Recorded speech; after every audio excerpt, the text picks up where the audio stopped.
Rach, my name is Ashley and I'm facing major wardrobe panic.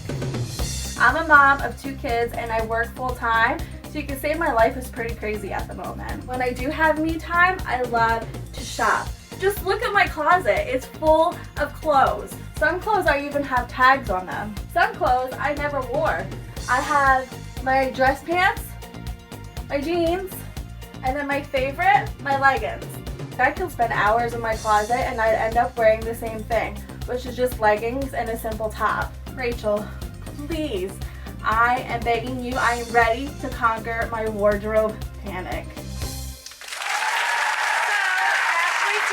Gretta, do you ever have wardrobe panic attacks? You know, I do once in a while, and I probably shouldn't. I mean, honestly, Rachel, it's a thing, and it's not just in our imaginations or how we feel, because it's been backed up by fact. I was telling Ashley, the latest statistics done on a wardrobe study were huge, and it was 61% of all Americans actually admit that they feel this regularly, even though when they go into their closets, it's a full closet. 28% of what we have in our closets has either never been worn or hasn't been worn Still for got over tags on a year. it. Yes. That means that on the average American has 53 things in their closet, and they're not wearing 15 of them consistently, not even touching them. So that's a huge amount of money. That's it's right. also a lot of time we're wasting, because like you said, when you panic, Right. what happens? You can't think straight. And then like, you're not in the mood to go to the thing. You're all sweaty. If you're Yes. wearing makeup, it Yes. slides off. It's a bad thing. Absolutely. That's why we had to rescue Ashley here. All right, so how are we helping Ashley? So Ashley and I have set it up. I had her send me her entire closet. My very first rule, the little tip I'm going to teach today is the first thing is the big clean out. Though it is tough, and this is the hardest thing, is for people to part with their clothes even if they're not wearing them. And so Right. the first thing we have to do is the big clean out. I'm showing you here. I want to show you guys. We did this together. Yeah, she still had Yep. tags on that one right there. And literally, this is all about cleaning out her clothes. Now, the big thing to know here is what did I just tell you guys about how many items most people have in their closet? 53? Right. Get ready for this. Want to know how many items Ashley purged today? She deserves a huge applause. 55 items. Second rule now is organize your essentials. So you know essentials, Rach. What are your essentials? Probably going to be similar. And Ashley, too. Come and help me. Jeans, comfortable pants. Exactly. So the things you wear all Denim the time jackets. that you can build a wardrobe around. So the base staples, they used to call them staples. I call them essentials. We're going to do that first. And those essentials belong up front, because now we're trying to help you strategize so you save time. So you can see here, I have your jackets here. I have your favorite leggings here. Now, there's a mistake here. Can you see it?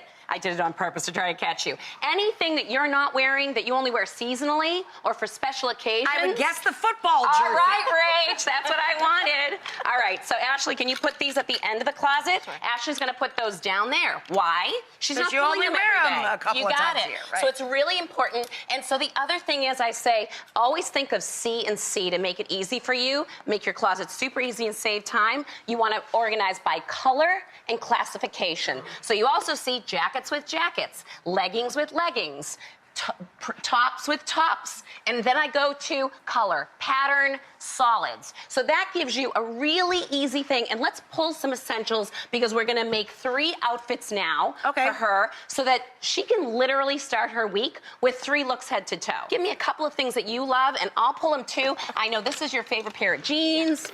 Okay, you can do this. Cool, we'll put this here. And these will be a couple of outfits to kick off her week, because she knows these are core out, and you can go head to toe here. You said these are your comfy, right? Dressy and comfy. And so basically, this is gonna kick her off, and this is gonna give her just a huge time saver. And then the second thing or the third thing I'm gonna teach you, and don't make fun of this, because I know you're gonna love it, the 3 Fs. We're gonna start laughing together. The rule of the 3 Fs. Don't think I'm going there. But no, the 3 Fs is fit, feeling, and fashion. Does it fit? How does it feel to wear, which I know is important to you, and you taught me to make that important to me. Yes. Because I was killing myself in clothes, and she cured that. And then the third one is fashionable. Now, fashionable just means, are you feeling flattered in it? It's not that you have to be a fashion plate, but I do want you to feel good in it. And we talked honestly when we were pulling some of these things, Rach, and it was like, she was like, I like it in theory, but when I put it on, I don't. You don't I know like it doesn't on look you. good on Right. me, You know right? it And we doesn't talked look about good that. We're on like, God, yourself. we love Right. this item, but it's not liking us. Right. And so those were things we got rid of, you know?